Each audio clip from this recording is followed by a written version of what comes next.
My name is Clara Wynne, and the day I sat down in that worn-out saddle, I didn't believe in anything anymore. Not luck, not timing, not the idea that broken things could ever become whole again. The air that morning was sharp enough to slice through thought. The world smelled of cold hay and iron, of the life I'd abandoned a long time ago. The stable creaked in the wind like an old ship, and dust hung in the air, glowing against the light leaking through the slats.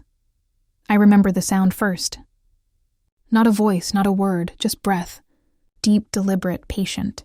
A sound that belonged to something alive, something waiting. He was there in the far stall. The horse, the one they said couldn't be ridden. He watched me with eyes that were too intelligent, too knowing. Chestnut coat dark as rain-soaked wood, mane tangled, one ear flicked toward every sound as if testing the world's sincerity. His name was Solace, and I hated how much it hurt to say it aloud, because that word, solace, was everything I didn't have. I hadn't meant to come back to this place. The ranch had been my father's once, then mine by inheritance, and then nobody's. After the accident, I left it to rot under the weight of old ghosts. The fields grew wild, the fences sagged, the horses were sold off. All except him. Solace. He had been the one no one could break. Even my father, the man who'd tamed stallions twice his size, couldn't get near him without earning a bruise for his trouble. But my father had believed in patience, not punishment. Every creature carries a reason for its fear, he used to say. You just have to listen long enough to learn it. I'd stopped listening after he died. Years passed before I set foot on the property again. And when I did, it wasn't courage that brought me. It was emptiness. There's a kind of quiet that fills you when everything else is gone. I think that's what pulled me back that morning. Not nostalgia, not hope.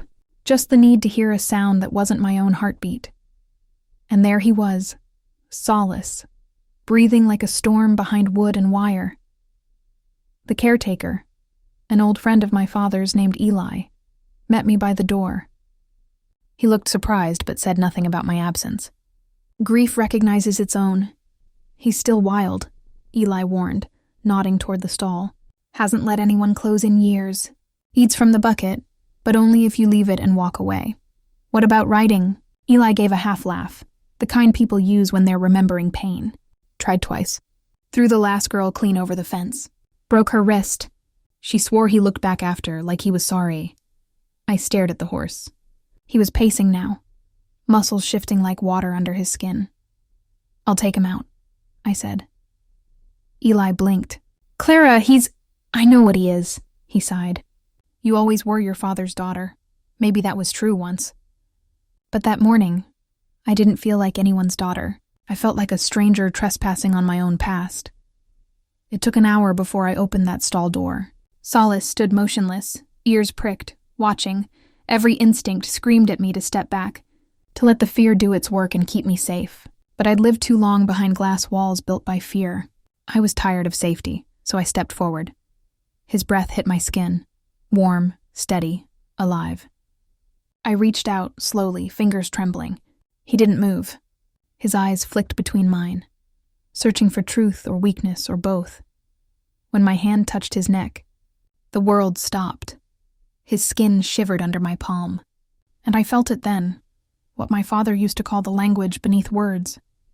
A pulse not just physical but shared, a conversation between two broken things trying to remember what trust felt like. For a long time, that was all we did, breathe. Then, as if he'd made up his mind, Solace lowered his head. I whispered, "Thank you," though I didn't know who I was thanking. Him or the part of me that hadn't died yet. Days passed before I tried to ride him. Each morning, I'd walk the field with him in tow, no bridle, no reins, just the sound of boots in grass and the quiet rhythm of hooves behind me. He'd keep his distance, but he followed. Always followed, it became our ritual. In the stillness between breaths, I started to speak.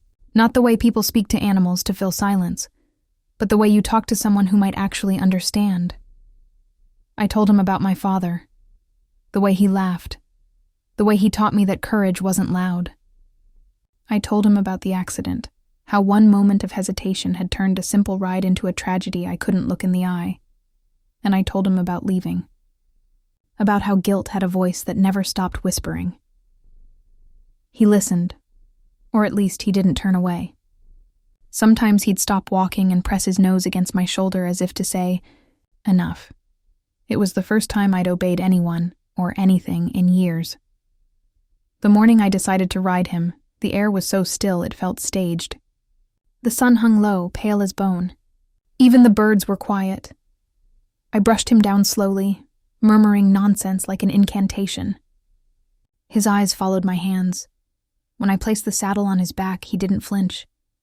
I half expected him to bolt, but he stood there, patient, as if waiting for me to test my own resolve. My legs trembled as I adjusted the strap. The smell of leather and sweat and hay tangled together until it felt like memory itself. I hesitated at the stirrup. My father's voice echoed somewhere deep. Trust is an absence of fear. It's moving through it anyway. I swung my leg over and sat down. For a moment, everything held still. Then Solace exhaled, a sound so deep it rattled through my chest, and began to move. The first step was awkward, uncertain. My body tensed against his motion. I forgot how to breathe. The second step came smoother, the third steadier. And then something shifted. It was as if he'd decided I wasn't a burden but a part of his rhythm. His stride lengthened, his muscles coiled and released with purpose. I loosened my grip, surrendered to the motion. He took over. Not wildly, not recklessly, just completely. The field blurred around us. The fence lines disappeared. Wind tore through my hair, and the cold stung my face. But underneath it all was a strange, fierce calm. I wasn't controlling him anymore. He was guiding me, leading me somewhere I hadn't been since before fear took root. Each lap around that field was a conversation, unspoken, undeniable. He'd surge forward, then slow, testing whether I'd stay with him. And every time I did, he did it again and again. 4 times he carried me around that open field, each circle faster, freer, until the world fell away. When he finally stopped, he stood tall, breathing heavy, his sides glistening. I was shaking, not from fear, but from the flood of something too big to name. I slid off the saddle and stood beside him, hand pressed against his chest. His heart thundered beneath my palm, matching mine beat for beat. We'd both survived the same storm. Afterward, Eli found me sitting in the dirt laughing through tears. "You rode him," he said, disbelief softening into wonder. "I didn't," I answered. "He did." Eli smiled the way old men smile when they see ghosts turn human again. Guess he finally found someone worth trusting. Maybe. Or maybe he'd found someone who didn't ask him to be anything other than what he was. Wild. Broken. Beautiful. I stayed out there long after Eli left. The light faded to gold, the air heavy with the scent of grass and sweat and rain on the horizon. Solace stood beside me, head lowered, tail flicking lazily. I traced the line of his mane with my fingers, feeling the warmth of life under each strand. "You don't know what you did for me," I whispered. He turned his head, brushed his nose against my shoulder. For a moment I thought I might cry again, but I didn't. The wind picked up, carrying the smell of approaching rain. Somewhere in the distance, thunder rolled, a low, steady drumbeat. I looked toward the horizon, where sky met land in a blur of gray and gold. For the first time in years, I wasn't afraid of what came next. I had already learned that control isn't power, it's surrender. And that day, when I sat down and he took over, I surrendered to life again. The storm broke before I made it back to the house. Rain soaked through my jacket, thunder chasing us across the open field. Solace didn't flinch. He matched each flash of lightning with another sure step. When we reached the barn, he turned toward me, eyes bright in the dim light. I laughed, breathless, half wild. "You really don't scare easy, do you?" He snorted, shaking his mane, droplets scattering like sparks. That night, as the storm rattled the roof, I couldn't sleep. My muscles ached, My skin smelled of rain and horse and earth. But my heart was something new. Not healed, maybe, but awake. I sat by the window watching the rain blur the world into soft motion. The fields were alive again, the earth drinking deeply. Every sound, thunder, wind, hooves against dirt, merged into one long exhale. It felt like forgiveness. And somewhere beneath the roar of the storm, I thought I heard it, the steady rhythm of hooves echoing inside me. Not memory, not imagination, but presence. The sound of life continuing, the sound of a beginning I hadn't known I was waiting for.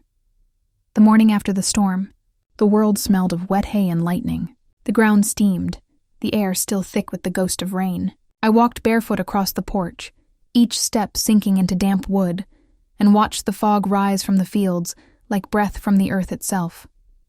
Solace was already awake. He stood near the far fence, steam curling from his coat in the new sunlight. The storm hadn't broken him.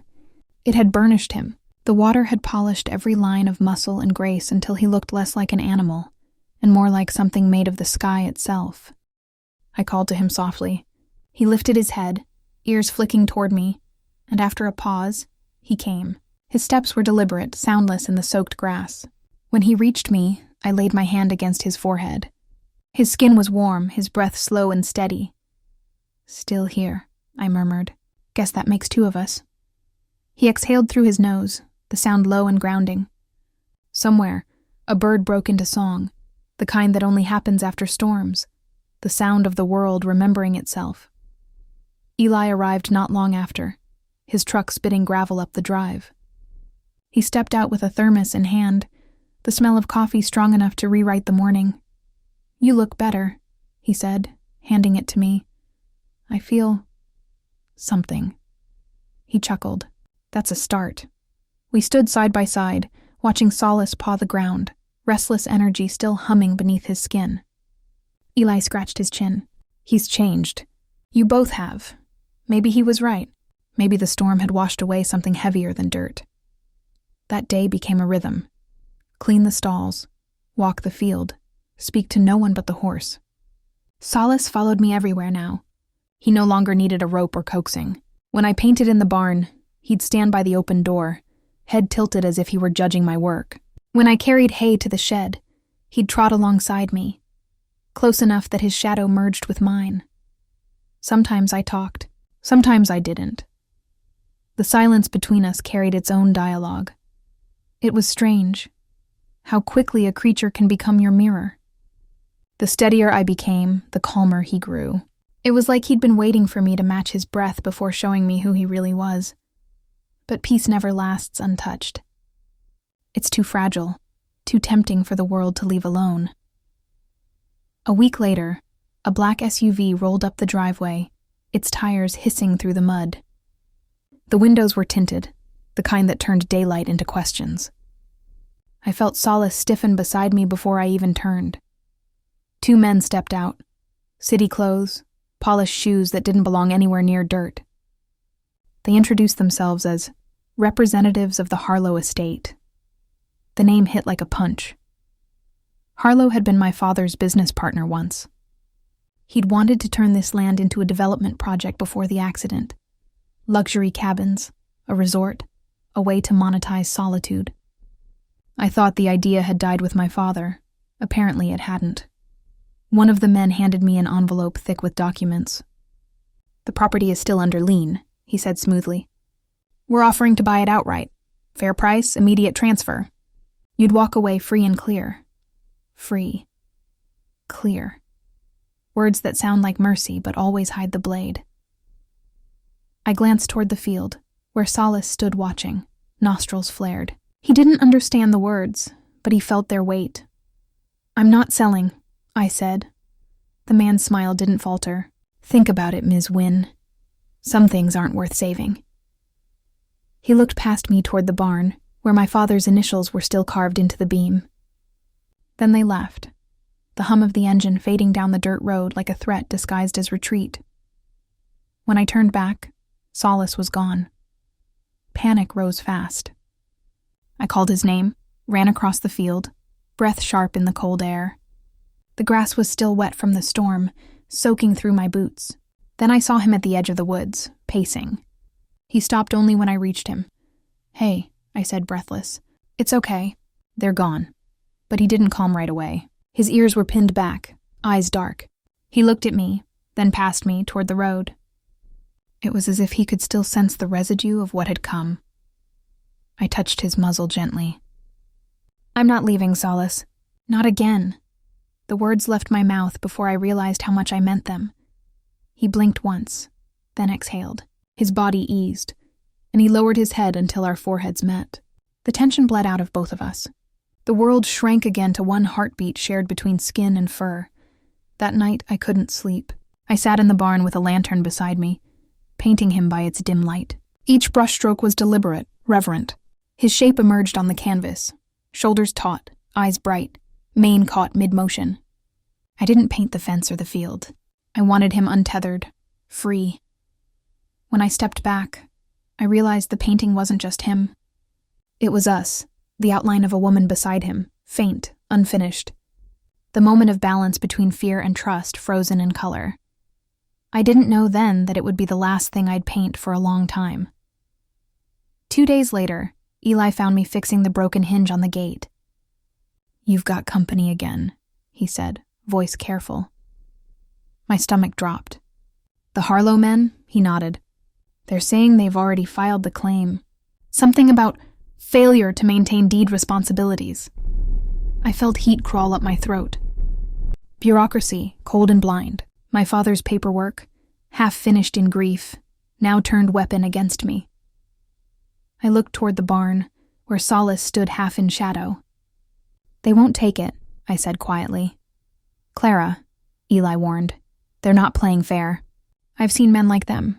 They don't leave until they've stripped everything worth loving." I turned the wrench until the metal screamed. Then they'll have to go through me. And I meant it. That evening, the men returned, uninvited. The air was heavy with approaching rain again. I stood in the yard, Solace at my shoulder. The taller one smiled as if this were all inevitable. "I told you to think about it," he said. "You had time. I don't need time." "I need you off my land," he laughed. "You call this land?" "It's mud and ghosts." Solace pawed the ground, snorting. The sound made the man step back. "Control your animal," he snapped. I didn't. "He's smarter than you think," I said softly. "He knows when something doesn't belong here." The man's eyes narrowed. "We'll be back with the papers." They left without another word. Thunder cracked behind the hills as they disappeared down the road. Solace lifted his head high, nostrils flaring at the scent of ozone. The wind tore through the trees, and I swore it carried my father's voice in it. "Don't let them break what we built." I reached for Solace's reins. "Come on," I whispered. "If they want to fight, we'll give them something worth remembering." The next morning I rode him again. The field was slick with dew, the horizon sharp as glass. Every movement between us was instinct. Breath, muscle, motion, trust. I didn't guide him. I followed his lead. We ran the fence line like a living boundary, our rhythm the only sound that mattered. Each stride felt like defiance. Each turn a promise. We were still here. By the time we stopped, both of us were shaking. Not from fear, but from the sheer power of being alive. I leaned forward, pressed my forehead to his mane, and let the world catch up. The papers came 3 days later. Official stamps, signatures, deadlines. Eli tried to reason with me, to call lawyers, to fight it properly. But I didn't want to fight through ink. I wanted to fight through presence. So I stayed, worked, waited, and the horse waited with me. Nights grew colder. The wind carried the smell of change, the kind that comes before endings. I stopped painting. I spent every hour in the barn or the field. Solace had become my anchor and my rebellion, the only thing I still believed in. One night, I woke to a sound, tires crunching gravel. Headlights flashed through the window, sweeping across the walls. I slipped on my boots and ran outside, the SUV again, doors opening. Voices low and urgent. "Clara Wynne," one called. "We have the court order," my hands clenched at my sides. "You can't serve papers on what doesn't belong to you." He stepped forward, holding the folder like a weapon. You're trespassing on corporate property now." Something in me broke open then. Not anger, not fear. Something quieter, heavier. Behind me, the barn door creaked. Solace stepped out, his coat catching the thin moonlight. He moved between me and the men without command. They laughed nervously. "Ma'am, that animal's dangerous," I smiled. "Only to people who are." Lightning flashed across the sky. The wind roared. The men flinched, muttered, and retreated to their car. One of them shouted something I couldn't hear over the thunder. Then they were gone. Solace turned his head toward me, his eyes dark and steady. I rested my hand against his neck. "It's over," I whispered. "They won't come back tonight." But we both knew tomorrow would bring another storm. When dawn came, I saddled him without thinking. The sky was iron gray. The world felt suspended between fight and flight. I led him to the field, the same one where I'd first trusted him. The grass bent in the wind, whispering. My breath fogged in front of me. I mounted, heart pounding. He shifted beneath me, restless, waiting. "Take me where you want to go," I said. He moved. Not like before. This time there was urgency, speed that bordered on reckless. We flew across the field, mud splashing, wind tearing at my jacket. My hands gripped the reins, but he wasn't listening to my control. He was following something older, wilder, deeper. We reached the ridge, the place where the field dropped into the valley. The view spread below, miles of green and mist, the faint shimmer of the river winding through it. I dismounted and stood beside him, both of us breathing hard. The world stretched wide and endless, and I understood what he was showing me. Freedom wasn't a place. It was the refusal to yield. When we returned to the barn, I found Eli waiting. His eyes were tired, but there was a small smile hiding in them. "They're gone," he said. "Filed for a delay? Guess the storm scared them off." "Or they finally realized what this land does to people," I said. He chuckled softly. "Maybe it's the horse." I looked at Solace. "Maybe it's both of us." Eli nodded toward the horizon, where the sun was bleeding through the clouds again. "Your father would be proud." The words caught in my throat. I wanted to believe them. I wanted to believe he was somewhere in all this.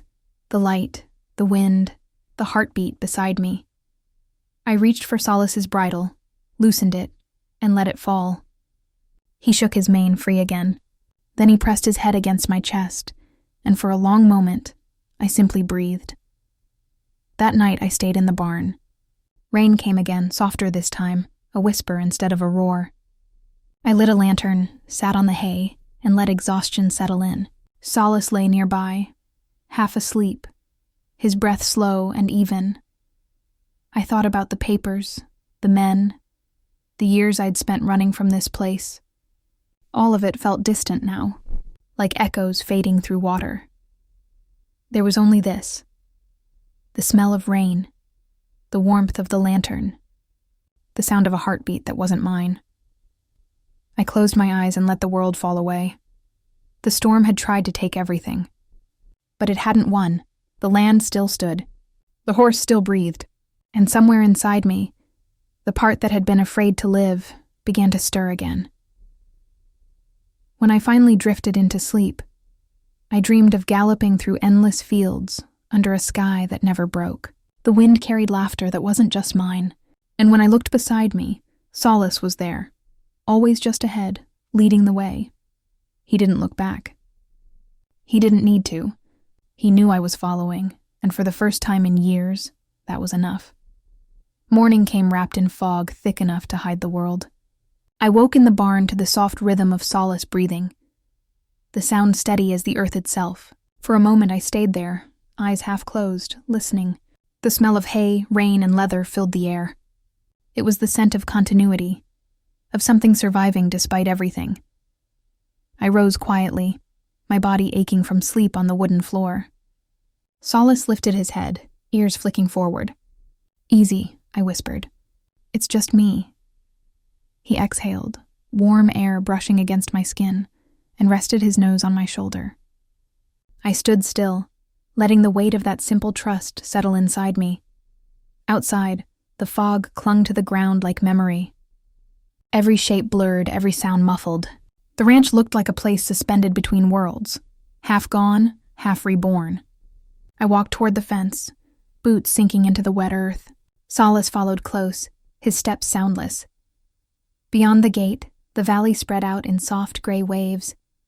The river below shimmered faintly through the mist, a thin thread of silver. The land was mine again, but it no longer felt like possession. It felt like belonging. Eli arrived with his truck an hour later, headlights slicing through the fog. He brought coffee and a stack of envelopes, official ones, stamped and sealed. My stomach tightened at the sight. He handed them over with a sigh. "You've won, Clara. Judge ruled in your favor." The Harlow claim's been dismissed. The words didn't land at first. They drifted past, unreal, as if meant for someone else. "It's over?" "It's over," he said. "They won't bother you again." I looked down at the papers, the ink already smudged by my damp fingers. The fight that had kept me upright for months dissolved all at once. My knees went weak, but I didn't fall. I just breathed. For the first time in years, the air didn't taste like fear. Solace nudged me from behind, his nose pressing against my back. I turned, smiling through the tears that wouldn't stay down. "We did it," I whispered. He blinked slowly, as if he'd known all along. The days that followed blurred into motion, the kind of calm that comes not from peace, but from exhaustion. Eli helped repair the fence line, hammering new boards into place. I painted again, though my hands trembled with the unfamiliar weight of freedom. Each brushstroke felt like breathing underwater and finally breaking the surface. Solace stayed near through it all, his presence a quiet pulse in the background. Sometimes he'd watch me paint, sometimes he'd wander the field until the horizon swallowed him. I didn't worry anymore. He always came back. In the evenings, I'd sit by the porch and watch the sun drop behind the hills. The sky would burn orange and purple, the kind of colors that make you believe in endings that don't hurt. And when darkness fell, I could still hear him outside, his hooves shifting softly in the grass, a heartbeat I could count on. One afternoon, while cleaning the barn, I found my father's old journal wedged behind a crate. The leather cover was warped from years of neglect. Inside were notes written in his careful, slanted handwriting, feed schedules, field plans, sketches of horses. And then, on one of the last pages, a passage I'd never seen before. "Solace isn't broken. He's waiting for the right hands. Some creatures don't yield to command. They yield to truth."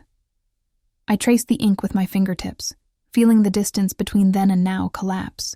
My father must have known what I would one day learn, the difference between control and connection.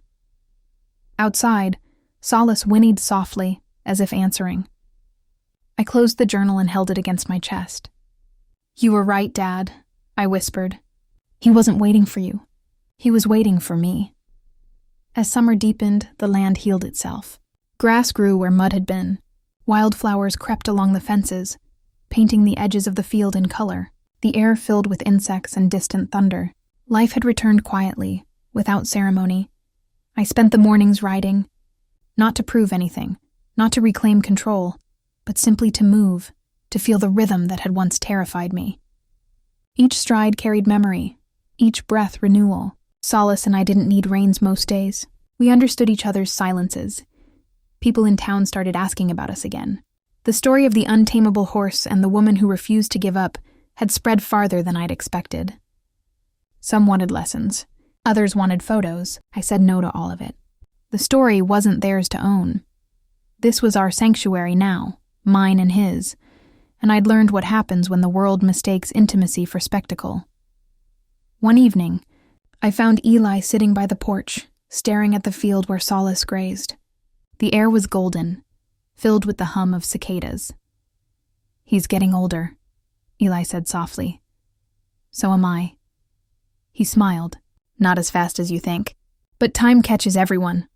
I watched Solace lift his head, ears twitching toward us. His coat still gleamed in the fading light, but there was silver at the edges of his mane now. The sight didn't sadden me. It steadied me. "We've earned it," I said. Eli nodded. "You know, your father used to say that love isn't keeping something wild. It's giving it space to be." I looked out at the horizon, where the sun melted into the land. I think I finally understand what he meant. That night, The wind changed. The air turned colder, carrying the promise of rain. I woke to thunder rolling in the distance, the kind that rumbles more than it breaks. Solace neighed once from the pasture, his voice sharp against the dark. I threw on a coat and ran outside. Lightning cut across the sky, illuminating the field in flashes. He was near the fence, restless, pacing. I called his name, voice nearly swallowed by the wind. He turned toward me, ears flat, eyes wide. Something was wrong. Then I saw it. The old gate had fallen, half buried in the mud. The edge of the wire fencing was tangled around his leg. Panic surged up my throat. "It's okay," I said, breath shaking as I moved closer. "Easy, boy, easy." He tried to pull free, hooves striking the ground. I knelt, mud soaking through my jeans, hands fumbling with the wire. Rain poured down, blurring everything into motion. My fingers bled from the sharp edges, but I didn't stop. Finally, the last strand gave way. He stumbled back, free, trembling. I grabbed his reins and pressed my forehead to his neck. "You're safe," I whispered, over and over until his breathing slowed. The storm broke above us, thunder splitting the sky wide open. We stood there soaked and shaking, two small lives under something too big to understand. And then quietly, the rain softened. The world exhaled. By dawn, the storm was gone. The air was bright and sharp again, the fields shining under new sunlight. I led Solace back to the barn, wrapped him in a blanket, and sat with him until he fell asleep standing. My hands were raw, my body aching, but I felt lighter than I had in years. Sometimes you don't realize what you're capable of until the moment demands everything. That morning, as I watched him rest, I knew something had shifted again. The storm hadn't come to destroy this place. It had come to remind me that love means staying even when it hurts. Weeks passed, and summer gave way to autumn. The leaves turned gold, the nights colder. I painted again, this time a series of portraits, not of faces, but of moments. The curve of a neck, the blur of motion, the shadow of a heartbeat caught between breaths. Each canvas was a memory translated into color, and at the center of every one of them was him. People who saw them said they could feel movement in the stillness. I smiled but didn't explain. The movement wasn't in the paint, it was in the life behind it. Solace. Always solace. One evening, near the first frost, Eli came by with news. "You'll have neighbors soon," he said. "Family bought the old Miller place. They've got kids, horses. Might be nice to have voices around again." I nodded slowly. "Maybe it's time." He grinned. "Never thought I'd hear you say that." Neither did I. After he left, I walked out to the pasture. The air bit cold against my cheeks, the sky deep indigo fading to black. Solace lifted his head at the sound of my steps. I leaned against the fence, watching him move through the twilight. "You know," I said quietly, "I think I finally understand why you never let anyone ride you before." He stopped, turned, and took a few steps closer. "You were waiting for the moment I'd stop trying to control everything." He blinked, long and slow. "And you took over," I whispered. "That first day, you carried both of us." He breathed out, a sound that trembled like a sigh and a promise at once. I smiled through the ache in my throat. The stars came out then, sharp and clear. I stayed there until the cold settled deep into my bones. When I finally turned to leave, he followed, his shadow falling across mine. Winter arrived quietly. Snow layered the pastures, muffling every sound. The world shrank to white and breath. I spent most days in the barn, feeding, brushing, tending. The rhythm of it filled the silence, each motion a small act of devotion. Solace grew slower with the season. He still followed me, still nudged at my coat for treats, but his energy softened. Age had finally caught him, gentle but firm. One morning, I found him standing near the fence, still and calm, his coat glistening in the pale light. He turned his head when I called, but there was something final in the way he looked at me. A quiet goodbye shaped in stillness. I walked to him, heart heavy. "It's all right," I said, voice breaking. "You've done enough." He leaned into me, his breath slow, steady, then softer. I felt it, the moment the strength left him. The world didn't stop. It just changed. The wind carried the sound of the trees swaying, and somewhere far away, the river kept moving. I stayed with him until the sun rose, painting the snow in gold. The cold bit through my coat, but I didn't move. Grief didn't crush me this time. It held me gently, like an old friend, because loss, I realized, is just another kind of belonging. It means something was real enough to miss. In the months that followed, the ranch didn't go silent. Birds returned in spring. The grass grew tall again. The new family moved in down the road, their laughter drifting through the fields. I visited sometimes, taught their daughter how to sit a saddle, how to breathe with the rhythm of a horse instead of against it. When she asked what the horse's name had been, I told her. She smiled and said, "That's a pretty name."